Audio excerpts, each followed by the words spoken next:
Hello, everybody, and welcome back to Discover North Korea, the podcast where I try to talk about North Korea in a nuanced and neutral way, and therefore by talking about everything and anything apart from politics. If you're new here, welcome to the podcast. I've been doing this on and off now for the past 2 years, as I have waited very patiently, sometimes not too patiently, for the North Korea borders to open for the past 5 years.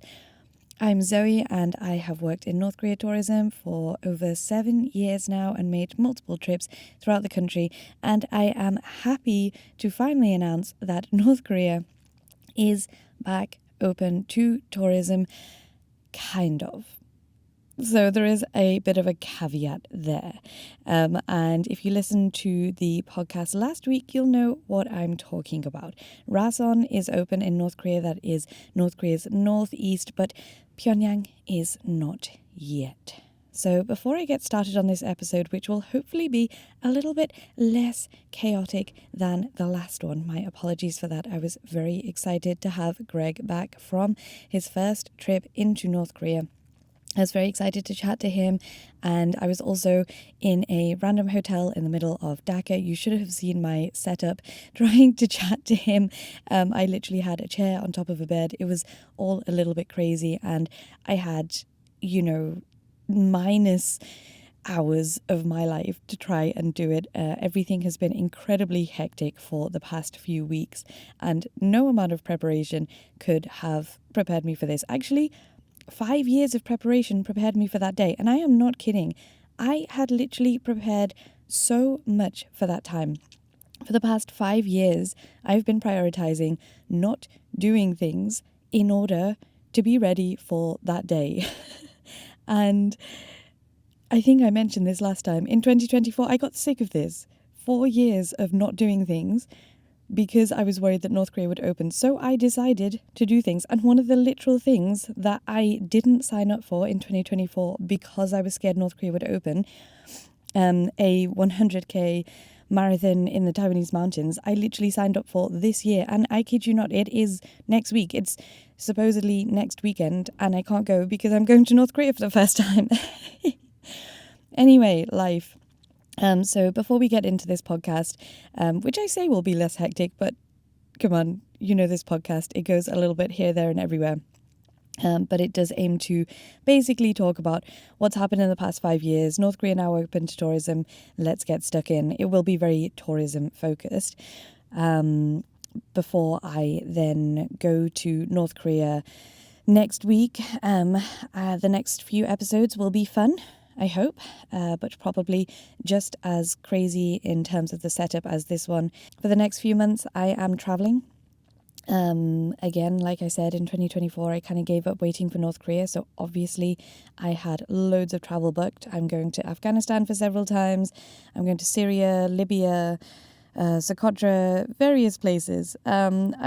If you're interested in me starting my other podcast back up, I only did like 1 episode or 2 episodes of travel in general.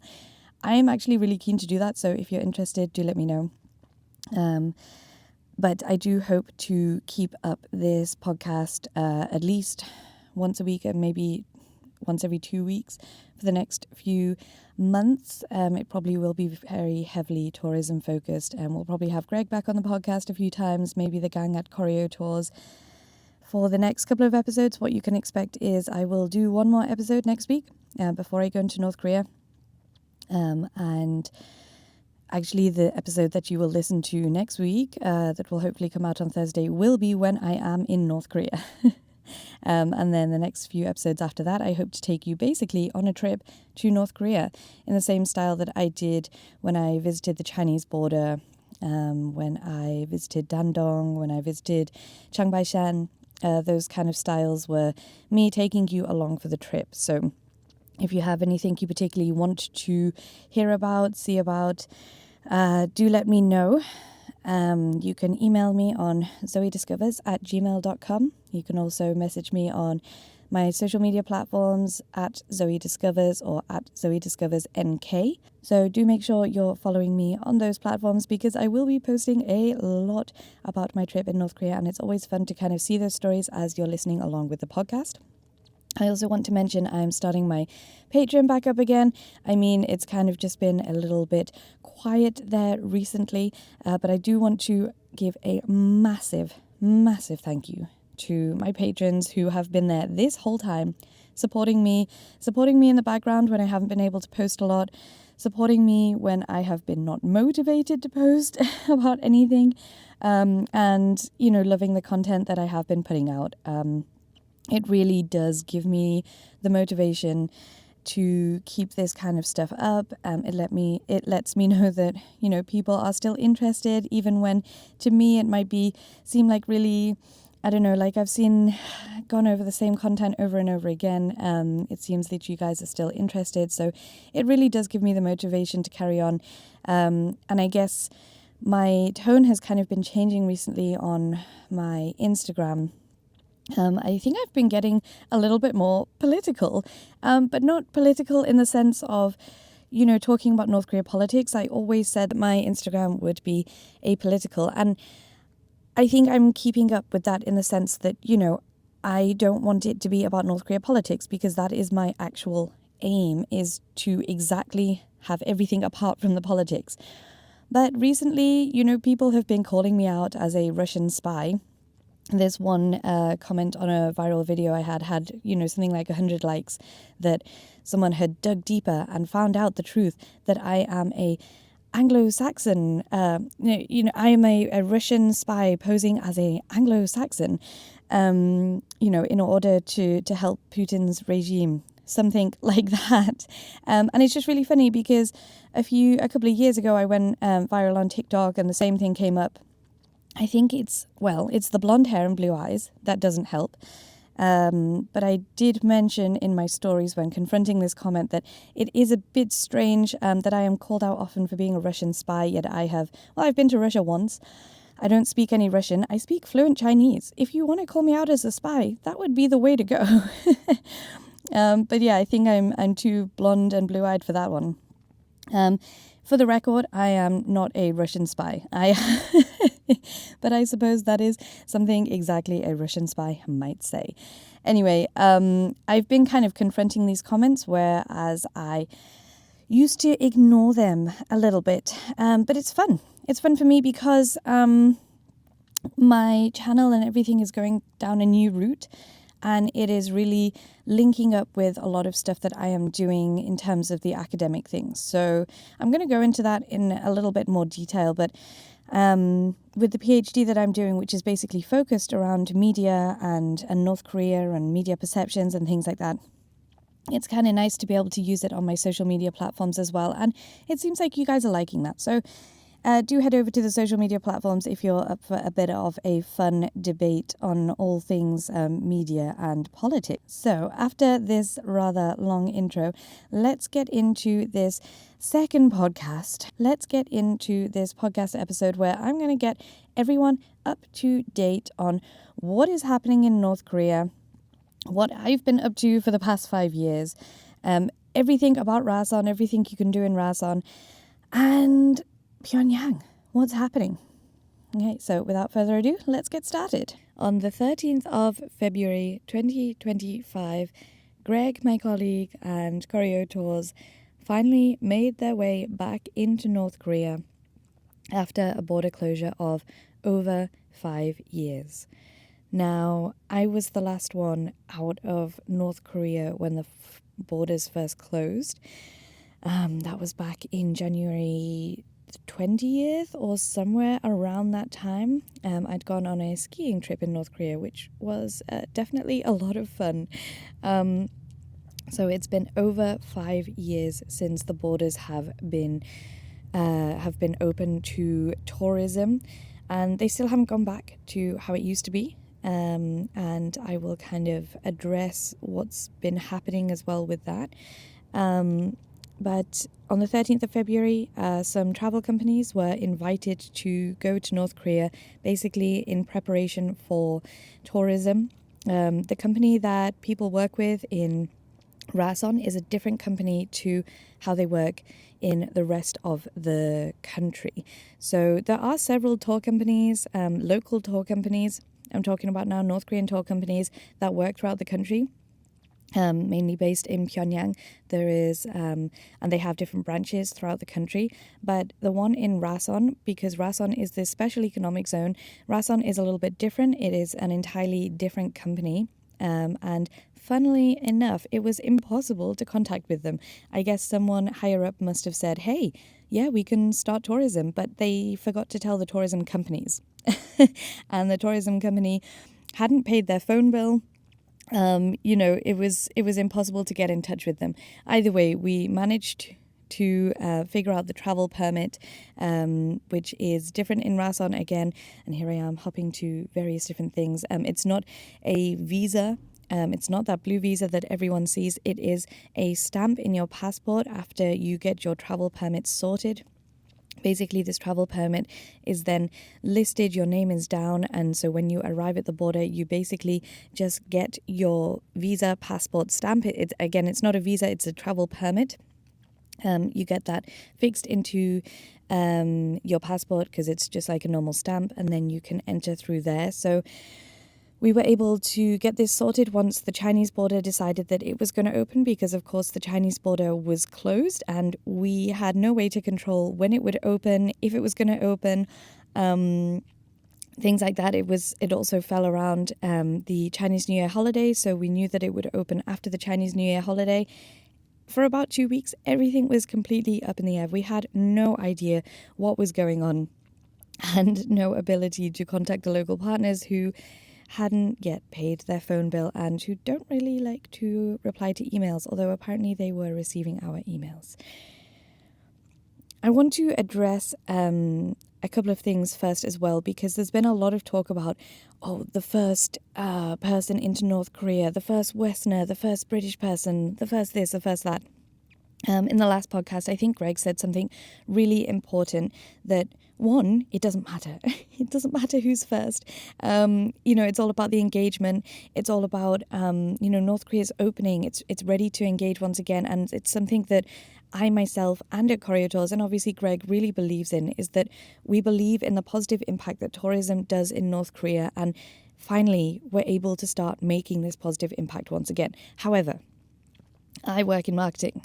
I know that this, first thing is really important, but we have to be realistic. And, I've seen multiple people post about being the first this, the first that, the first this. And the likelihood is you're probably not. It's just you're the first person screaming about it. And you're probably also not the first person screaming about it.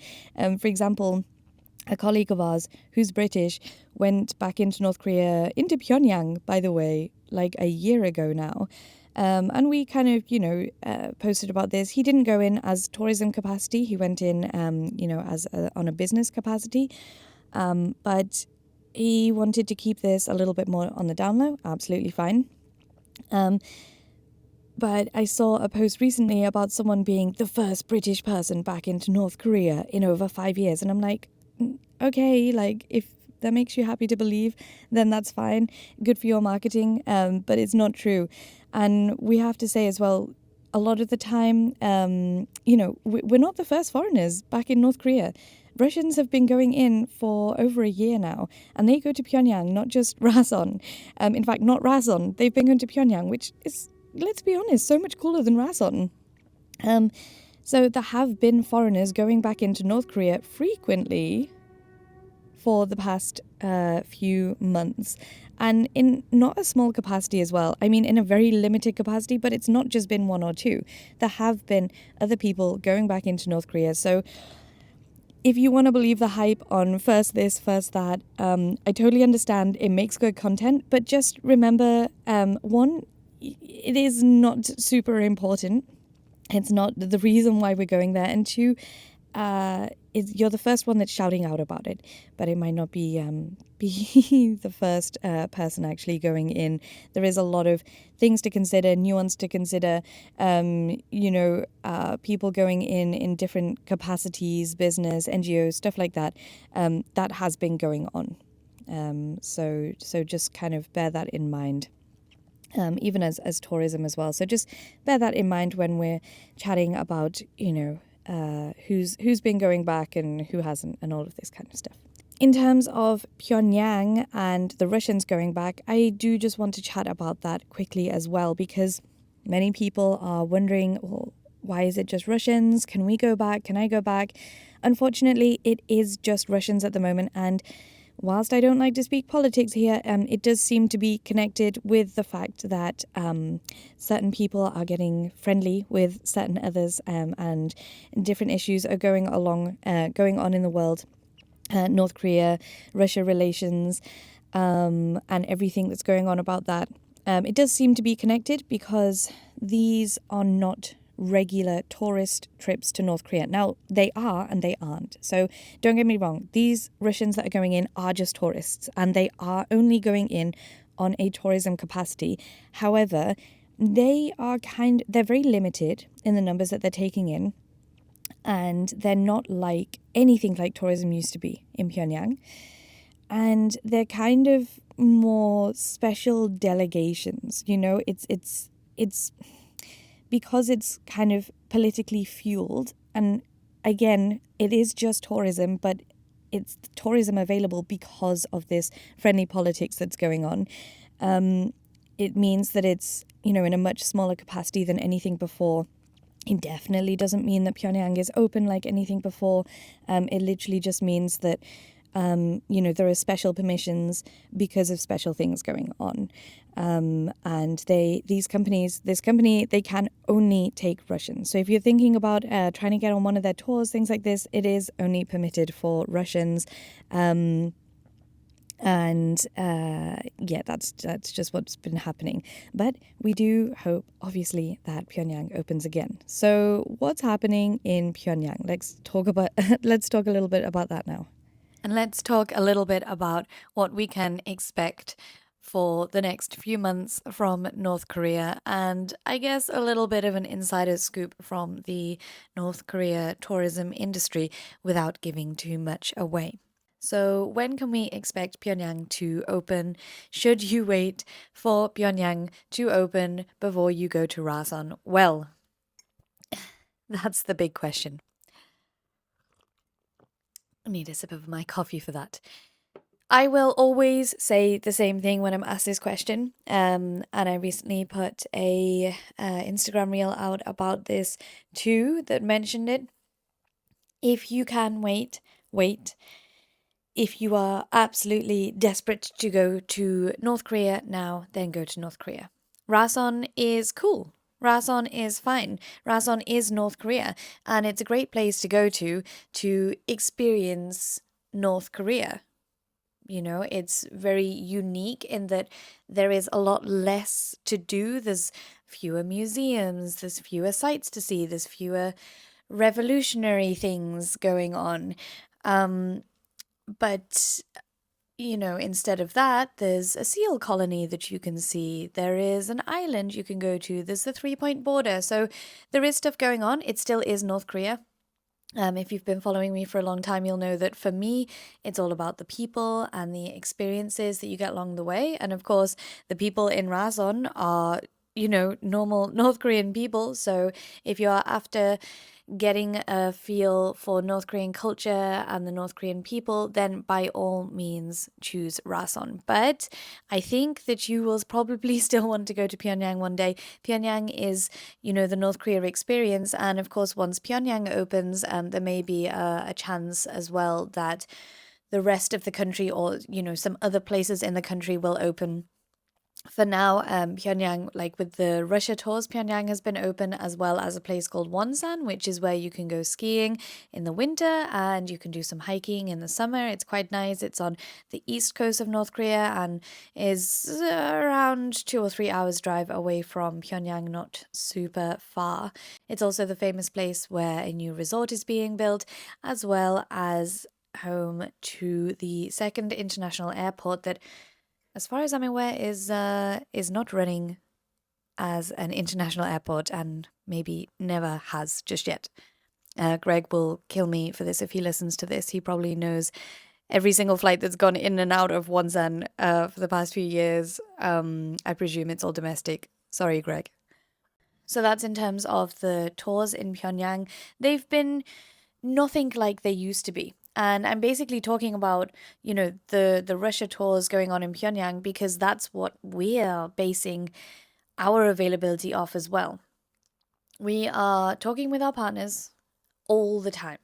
Trust me. Again, Greg would probably love to emphasize how much he has been badgering our local partners to get a move on in terms of tourism. Luckily, I'm not in the Beijing office currently, so I don't have to deal with any of this. But thank you to Greg, a friend of the podcast, and colleague who has been, working every day of his life for the past few months and many early Saturday mornings to try and get an update on the situation with the borders. And at the moment, all we can do is basically see what the Russians are able to do to try and kind of get a feel for, hey, this is probably what we will also be able to do as well. So if you're interested to know what a tour to Pyongyang or the wider country might be like when it opens to a wider foreigner audience, then have a look at what the Russians have been up to. To be honest, it's quite a good insight. And unfortunately, nothing like it used to be. North Korea tourism used to take you to every single province in North Korea apart from one. I have spent over 1 month there, traveling the entire country. And yes, there is that much to see, there is that much to travel. Contrary to popular belief, it's not just Pyongyang you can see, it's not just big cities either. You can go to some really, really remote parts. And one of the most remote experiences I had in North Korea was driving from Sinuiju, which is the Chinese border city, to Pyongyang, which is about a 6 or 7 hour train journey. But driving, it was a little longer and it took us through some crazy rough roads. And this wasn't deliberate. This was basically because I missed the train, so we had to drive with the whole group. Long story that I won't go into now, but we saw some very interesting things. I've probably talked about it on here. If I haven't and you want me to, then do let me know in the comments. I think Spotify allows comments now, so now here's your chance. Anyway, these tours are very curated, but that doesn't stop life happening in front of you. Life happens and can change plans so that you have to drive through the North Korean countryside for 10 hours and you have to see a lot of, poverty, broken roads, completely waterlogged roads, random people just standing in the middle of the street, just doing nothing. Very strange. And life goes on in front of you anyway, even when things are going to plan. The world doesn't revolve around you as a tourist in North Korea, and so you really don't have to expect that it will. People are not living their lives in North Korea for you there as a tourist. So whether it's Pyongyang, whether it's Rason, you can bet that you will be able to experience at least a taste of North Korean life when you visit. So that's kind of up to today, what is happening in Pyongyang, what's happening in Rason. But I kind of want to do a little bit of just maybe talk for 5 minutes and catch everyone up to speed about what has been happening over this entire 5 years' time. And I won't go too much into depth, mainly because if you hadn't realized, I'm terrible with dates and numbers. But I'll just give a quick overview for those who have just started to get interested in North Korea tourism and want a very quick catch up. And for those who need to be reminded, because it's been many years, what's happened over the past few years. And I guess I'll probably talk a little bit about some things I hadn't talked about before. So let's rewind back to mid-January. I was skiing down the slopes of Masikryong Ski Resort with my good friend and colleague, Mr. Lee, who appears in lots of my YouTube videos. He absolutely hates skiing, and it was really funny when I told him that I wanted to go skiing because as a guide, he's obliged to go with me because he has to be with me. But I think he broke his leg once last time he was skiing and said he'd never do it again. So I felt kind of bad, but it was also kind of funny. Like, I didn't force him into it, don't worry. I made sure that he was okay with it. But yes, it was good fun being on the slopes with Mr. Lee. So we were skiing our merry, merry way, and Mr. Lee was falling over, maybe not so merrily. And this was, I didn't have any tourists. This was the last trip in North Korea, and I'd just stayed on extra just in order to go skiing. Not bad, not bad. And then I got back to Beijing, and word started to get around. I distinctly remember this was mid to late January already, around 16th, 17th of January. And I was speaking to a friend who lived in Hong Kong, and we were having dinner, and he started talking about this thing called Corona. And I was like, "What, you want a beer? Like, shall we get some Corona?" And he was like, "No, why is no one wearing masks here?" And I was like, "What are you talking? Like, this is China. Some people wear masks, some people don't." And he started talking about this thing that he'd heard about in Hong Kong called Corona. Everyone was wearing masks. I thought nothing of it. Probably ordered myself a beer, Corona, and moved on. Thought nothing about it for the next couple of days. Well, things escalated from there, and I don't need to let you guys know too much. Everyone went through their own COVID experiences, but yeah, basically from there, everything kind of went crazy. About 2 weeks after that, North Korea announced that its borders were closing. This was completely normal. They had closed before from Ebola, from SARS. We expected a closure for about a few weeks, a few months max. Big shame, but it was okay. I decided to take my holiday early and headed to the South Pacific. For those that have followed my Tonga journey and know that I ended up turning a weekend trip into 1.5 years of my life, yeah, I don't need to go into into more detail of that. If you do want to find out more, again, I've spoken about it on numerous platforms, but if you want to catch up about that one, let me know in the comments as well. It was a crazy time in my life, and it basically led to me getting back into academia. So I definitely can't complain. For me personally, what's happened in the last 5 years is obviously my job in tourism was a bit compromised from the pandemic. So I ended up taking the opportunity to go back into studying. I did my master's. And then waited for COVID to finish, and then it hadn't finished. So I did another master's, waited for COVID to finish, and it hadn't finished. So I started my PhD. And I'm telling you this all because it's kind of interesting. It's getting a lot to do with, well, all of my study thus far has been to do with North Korea and North Korea in the media. And it's nice that I can combine both my job and my social media stuff with my passion in academia as well. So everything that I've been studying has been about politics and media, and especially North Korea in media, North Korea in the Western media. My first master's was in like international communications, and then my second one was in more international security, IR related stuff. And now my PhD is technically in political economy, but yes, it's all about politics and media, and I'm basically looking at the representation of North Korea in Western media. It's what I speak about a lot on my social media. So it's nice that it kind of all comes together.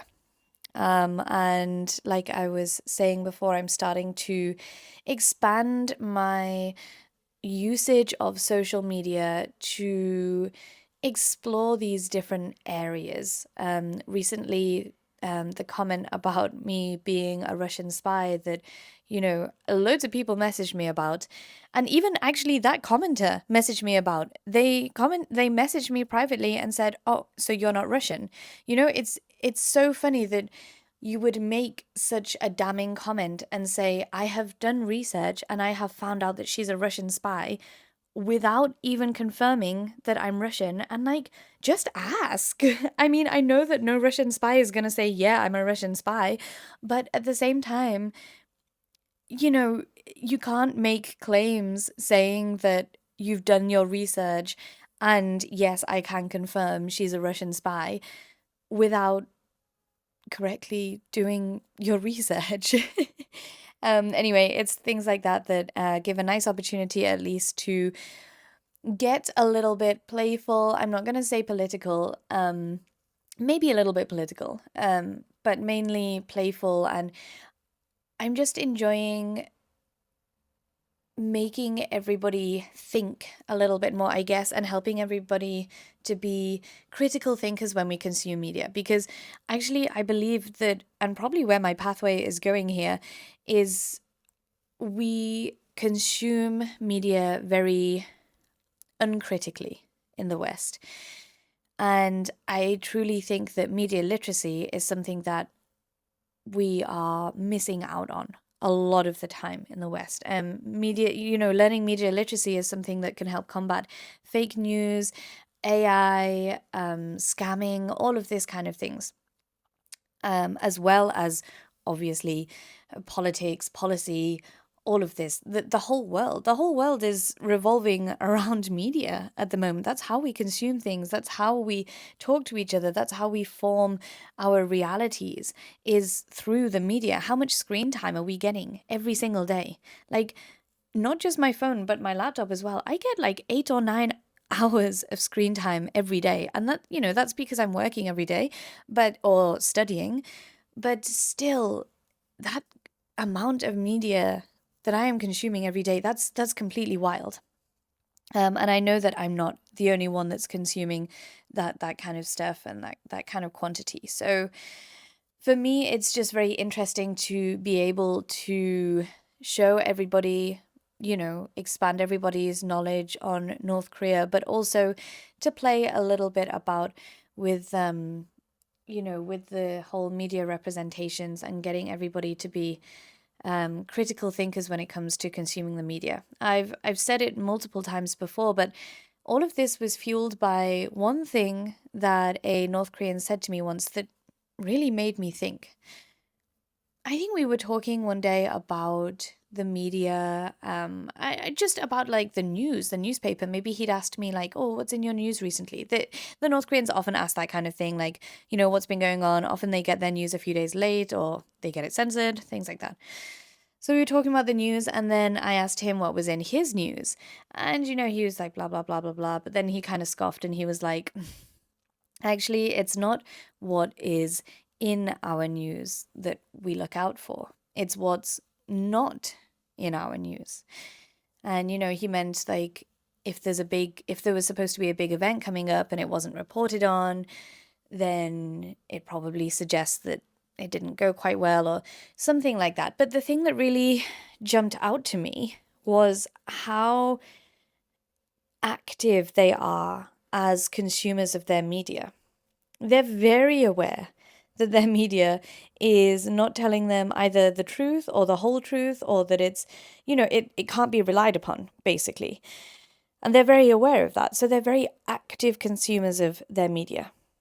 However, for most of us in democracies, and I know I'm making a generalization here, but even though there may be things like fake news, and even though we have a rise in media skepticism, we still have an inherent trust in the media that even if it's not telling us the truth about things, it's maybe at least telling us what is important enough that we should know about it. I think that that's true probably for most people, is that everything generally is being reported on that should be being reported on, right? Like, we don't really presume so much that there are massive gaps in our media.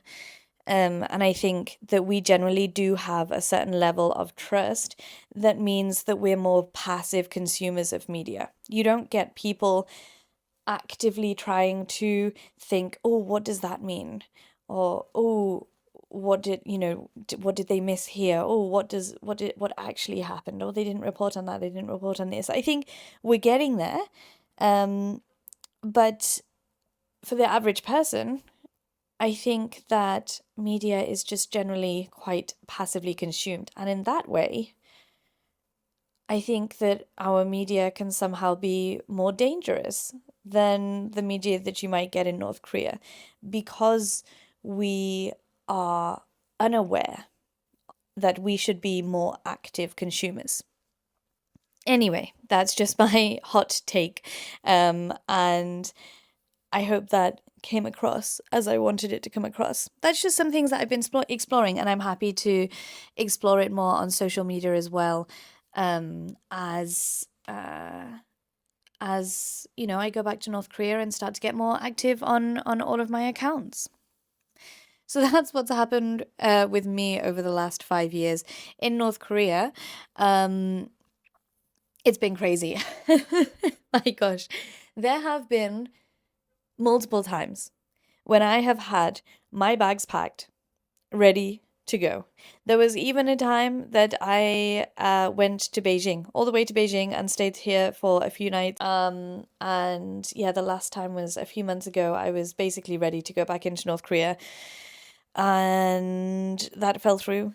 There was another time that I had my bags packed ready a couple of weeks ago. That fell through.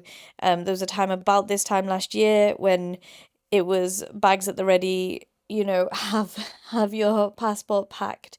I was just, on the edge of my seat ready to go. And nothing happened. And that's been incredibly frustrating. And that's probably explaining why I've sometimes been quite demotivated with what's been happening, and sometimes you can burn out very easily. And when you're waiting for something for 5 years and it's, yes, it's going to happen, no, it's not going to happen, yes, no, you kind of just have to switch off. And for me, I'm very much I don't like to be disappointed. So I don't like to get excited if I'm not sure that something's actually going to happen.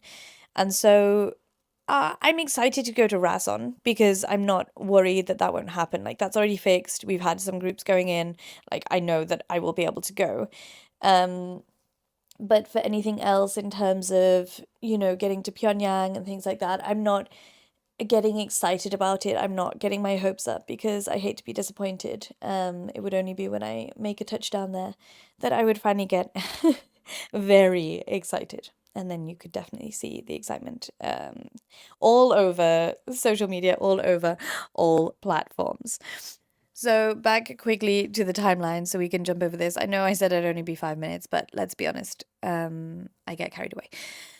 January 2020, it closed. Thought it was only be for a few months. This then turned into basically nothing happening for about 2 years, 2.5 years. We then start to get a bit of a sense of, is it happening? Isn't it happening? Russians start going in. We're more actively speaking with our partners. Is it happening? Isn't it happening? And as far as I can tell, you know, our partners really want tourism to start. Obviously, that's their job.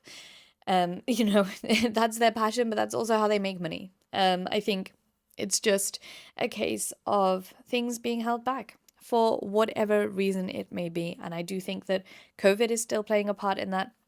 And I'm sure there are many, many different reasons. This is the fun of working in North Korea tourism, as in it's not fun at all, because you never can question why.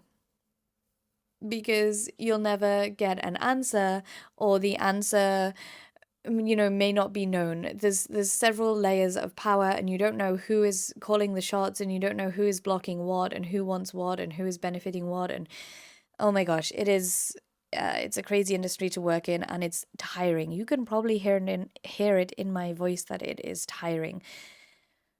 When we finally heard that Rason would be opening, so that brings us all the way up to the end of, I want to say the end of 2024, start of 2025. It was more start of 25, like the first couple of weeks in start of 2025. When we first heard that Rason was opening, that was literally a case, I kid you not, that was literally a case, and I think I spoke about this last week, of the tourism authority just basically saying, oh, hey, yeah, you can start tourism again. And the partners that we work with in Rason weren't even told about this beforehand. They were just like, oh, okay. And they hadn't even paid their phone bill. So, like, we couldn't call them, we couldn't contact them with them to confirm anything.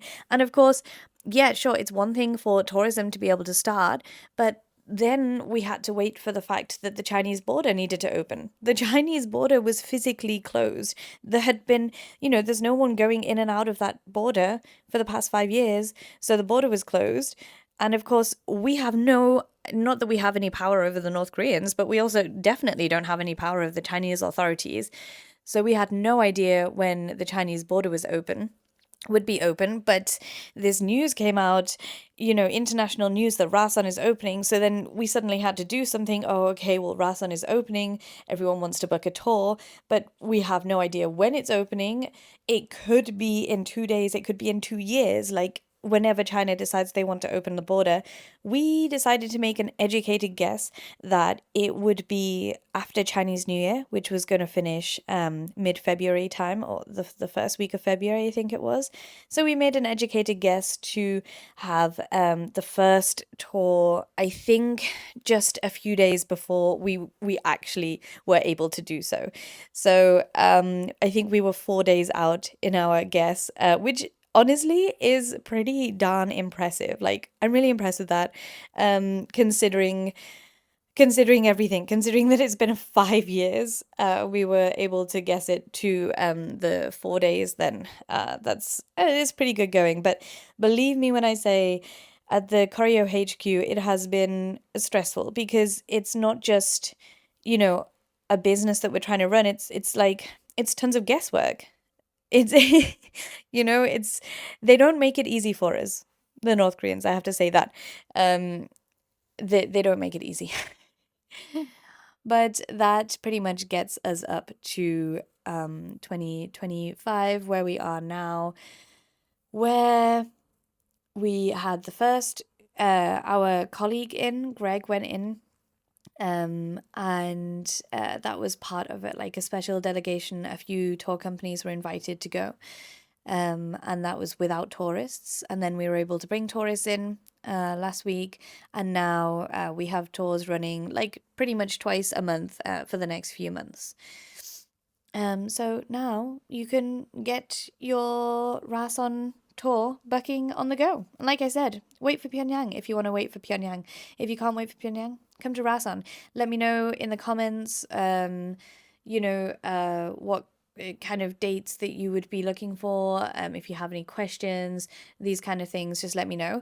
But for the next bit of this episode, I want to talk about Rason, the things you can do in Rason, how you get in and out, and we have a few different itineraries up on the Choreo Tours website, so I wanted to talk about those different itineraries and things like that. So once you have got yourself to Yenji, what on earth are you going to do there? Well, for the different itineraries, we have both Beijing and Yenji departures, first of all, so you can decide whether you want to start from Beijing or Yenji. If you start from Beijing, it just basically means that we help you get up to Yenji. That's it. If you are adept, in travel in China, then feel free to make your own way up to Yenji. Otherwise, we look after everything for you from Beijing. Like I said before, most itineraries start on the Monday and leave again on the Thursday. Like I said, the borders are only open on a Monday and Thursday, and there's not too much to do in Rason, so the standard itinerary will start on the Monday in Rason and then leave on the Thursday. Now, there are a few itineraries that we are doing that spend an extra day there, starting on the Thursday and leaving on the Monday. I'm doing one of those extra long itineraries later in this month, and it will basically lead to a slower pace there and, some more time to explore each of the sites, just giving, a nicer, more chilled insight into the country. A lot of the things that used to be available in Rason, for example, visiting the market, is now not available, unfortunately. And that was one of the big things that you could do in Rason that people really enjoy to do. Nevertheless, you can do things like visit a different city, one called Rajin, which is the bigger of the sister cities in Rason. You can visit a park, have a nice walk along. It has a giant television displaying news. It's a great place for locals to convene. You can go to the school children's palace and see the different areas. They've got a theatre, artists, athletes, stuff like that. It's generally for children who are excelling in things that they do and they go to train there. Of course, you can do some shopping at the foreign languages bookshop that you might find in Pyongyang, as well as there is an art gallery as well. One of the cool things that you can do is visit the foreign language school where you can chat with the children and they can practice their English. It's great for them, and it's also great for you as well. You just get a chance to chat with the children and learn about their school and their lives and things like that. Aesthetically pleasing is you can also see the school uniform factory, which was refurbished just in 2023, and it's quite cool to see a factory producing the different school uniforms of the area. A favourite for a lot of people is visiting the Golden Triangle Bank. You can learn about the different economic systems in Rason, which, is kind of different from the rest of the country, being a special economic zone, and you can change money into local won there. Of course, you cannot take this outside of North Korea. For those who are a Korean food fan, you will enjoy a kimchi making class, which is just awesome, and probably going to be very spicy. The more north you go, the spicier it gets. That's generally how it is in cold countries. You need that spice to warm you up a little bit. And I did recently see some people making what I think is mochi, rice cakes as well, which is always good fun to make because you basically just bring a big hammer and start hitting the squidgy rice. It's a lot more fun and harder than it sounds. You can also visit up to Tumangang, which is right on the Russia and Chinese border. There's a friendship house, DPRK Russia Friendship House, and there's a 3 countries border viewpoint, which is pretty cool. You can stand in North Korea and see both China and Russia. The next day, you might head to the FIFA Island area. This is actually not an island. More of a peninsula, but nevertheless it's a spot known for its natural beauty. I think this is where the seals are as well, and it's just something else to do. You can relax, take a boat ride, and just chill, with the locals on a nice sunny day. Probably best for in the summer, but again, just something to do in Rason. Nearby, there's a Kim Il-sungya and Kim Jong-ilya greenhouse. And for those that don't know, Kim Il-sungya and Kim Jong-ilya are the flowers that are named after the 2 leaders. So the Kim Il-sungya is a purple orchid, I think produced by an Indonesian botanist as a gift from Indonesia. And the Kim Jong-ilya, I cannot remember, that's terrible, I cannot remember what type of flower it is, but that is the red one that you'll have probably seen more of. Either way, you can actually buy these bulbs at the greenhouses and try and cultivate one for yourself. And pretty cool as well is the Taekwondo school that you can visit. So you can actually have a demonstration from this Taekwondo school and maybe even take part in a bit of martial arts too. After all of this exploring, you're probably going to get quite thirsty, so make sure that you make a stop at the Ryeongsong Beer Factory, which is a factory producing one of the leading beer brands in North Korea and was established way back in the 1980s. You can explore this factory as well as tasting the local produce, which obviously is very important when you are at a brewery. And to be honest, that is pretty much everything that you can do in Yenji at the moment. This doesn't include things like visiting a local coffee shop, walking around, all the restaurants that you'll visit, things like that. But these are like the main itinerary items. And of course, just being in North Korea is one of the main things as well. So I'm going to end the podcast here today, guys. I started this podcast when I was in Dhaka in Bangladesh, and now I'm actually already in my hotel in Beijing, ready to head up to Yenji and then Rason, North Korea, next week. It has been one hell of a ride for the past few years, and especially for the past few weeks, where I've been leading tours in the craziest places on this planet, believe me, and also getting excited for this North Korea opening.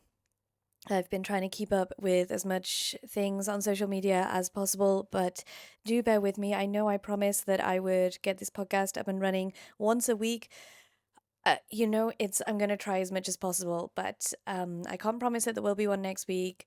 It will probably be a bit scattered for the next couple of months as we get back into the swing of things. This crazy, wild ride that I've been on for the past few years is not yet over. Once Pyongyang and the rest of the country open up and it gets back to normal North Korea tourism, I can finally breathe a sigh of relief. But that hasn't happened yet. Maybe then I'll even have a day off. But until then, things are going to get crazy in a very, very good way.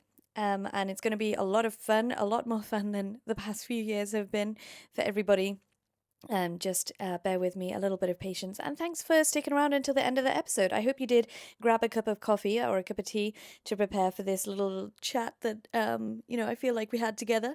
And I hope that you stick around for the next one too. I will go into a few Rason FAQs, which I did mean to do for next week, but hey, I haven't had time. And the next few episodes also, I will be taking you on a tour to Rason. So that will be awesome fun, and you can expect a lot more surprising things in the near future, I'm sure. Thanks for sticking around. Thank you once again to my beautiful patrons who have supported me. Do head over to Patreon if you like my work and you want to support me, and head over to all my social media. If you have any questions, if you have anything that you want to see discussed on the podcast, especially surrounding Rason and North Korea tourism, do put it in the comments on Spotify if you listen, and on Apple as well. I think you can comment there. Like and subscribe and rate this podcast, please, so that other people interested in North Korea tourism can see this podcast and we can get to know each other from there. And also just generally spread the word about the fact that you can go to North Korea. Thanks, guys, and see you next week.